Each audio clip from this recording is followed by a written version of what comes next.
Hope you're doing well. McKinsey recently released its Women in Workplace 2021 report, and I thought what's best than to share a brief with lovely people, you.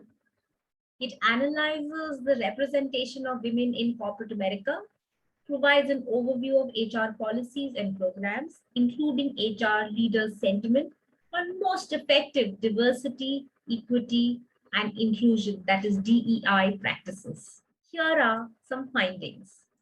One, the broken drum is still holding women back. Women continue to face a broken drum at the first step to manager. For every 100 men promoted to being a manager, only 86 women are promoted.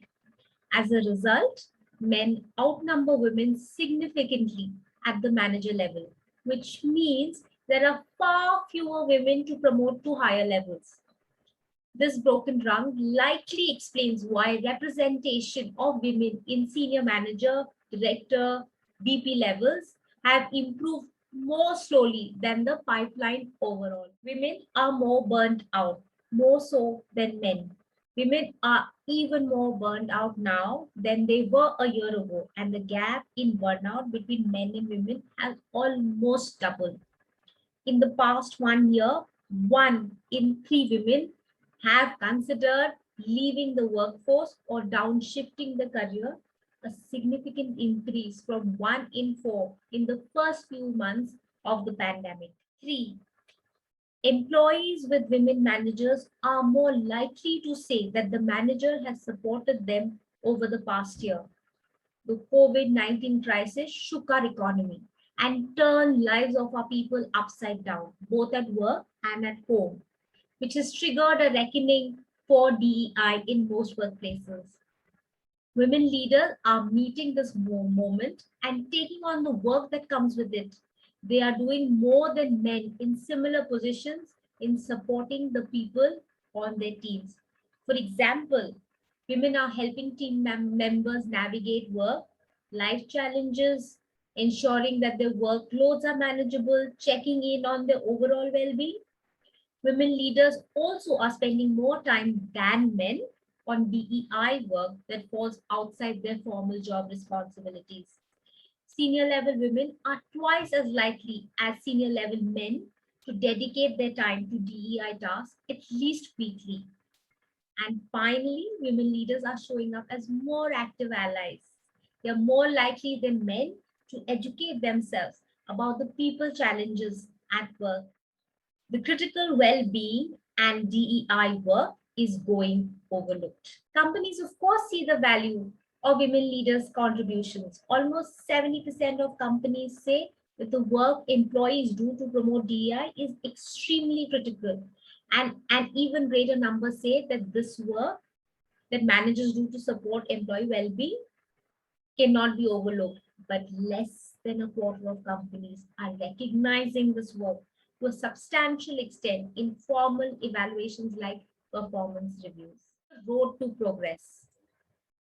Although we have seen some important gains since 2016, women are still significantly underrepresented at all levels of the management. And on top of this, women continue to have worse day-to-day experience at work. Women are more likely than men to have their competence questioned and their authority undermined. To drive change, companies need to invest deeply in all aspects of DEI. This starts with taking some bold steps to ensure that women of diverse identities are well represented. But diversity of numbers isn't enough on its own. Companies also need to create a culture that fully leverages the benefits of diversity, one in which all employees feel comfortable bringing their unique ideas, perspective, and experiences to the table. Here are 6 key areas where companies could focus their efforts. 1. Make work more sustainable. A sustainable pace of work is essential to helping mothers, senior level women, and all employees facing burnout to get through the crisis. To make this happen, organizations need to look at their work culture and ask if they are still realistic. Let's get creative. Second, set norms around flexibility. Of course, the pandemic made it much harder for employees to draw these clear lines between work and home, and many employees felt they were always on an on mode. Companies should look for ways to re-establish work-life boundaries. For many, this might require setting up new work norms, especially with the hybrid model coming in. For example, establishing set hours for meetings, putting policies in place for responding to emails outside typical business hours, improving communication during our work hours, and availability within teams. Companies could also encourage employees to set their own boundaries and take full advantage of flexible work options. Better yet, leaders can model flexibility in their own lives, which sends a strong message to all employees that it is okay to take advantage of flexible work options. When employees believe that the senior leaders are supportive of their flexibility needs, they are less likely to consider downshifting their careers or leaving their workforce. Three, put more practices in place to ensure that promotions are equitable. Companies are currently taking more steps to reduce bias in the hiring, and what they need is to apply the same rigor to performance review processes also. Four, adjust policies and programs to better support employees. Many companies have extended policies and programs to support employees during the pandemic. From offering paid time off to providing resources for homeschooling, name it. Across all the efforts to combat burnout, stagnation, companies would benefit from embracing experimentation. Of course, there is no easy fix.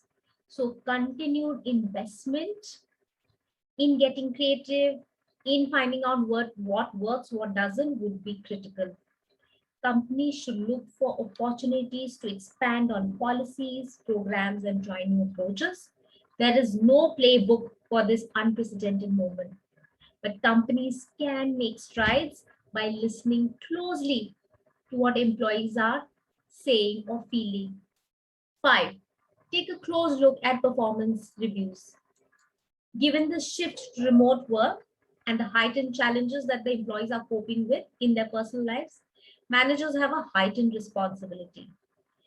The report has found that managers can relieve stress and help prevent burnout. So, employees who promote DEI and leaders and managers who do support employee well being must be recognized for their work to a substantial extent in formal evaluations like performance reviews, such that the process becomes more balanced. To accelerate programs for all women on all fronts, companies do need to double their efforts, especially when it comes to accountability.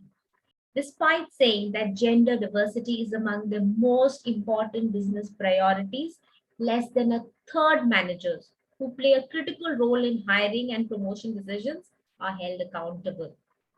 Moreover, among companies that they say that they hold their leaders accountable, less than half factor progress on diversity metrics into performance reviews, and far fewer provide financial incentives to meet the goals. This means that accountability isn't tied to material consequences and it's therefore much likely to produce results. Sixth, strengthen employee communication. Open and frequent communication between employees is critical, we know that, especially in a crisis. When employees are surprised by decisions that have an impact on their work, they are three times more likely to be unhappy in their job. Yet, the report found that one in five employees have consistently felt uninformed or in the dark during COVID 19. Companies could share more regular updates on the state of business, the key decisions that affect employees' work and lives, and they should directly address what's difficult news means for employees. Research has shown that this kind of openness and understanding reduces anxiety and builds trust among employees. On a broader level, the report also talks about how companies can make their workplaces more inclusive.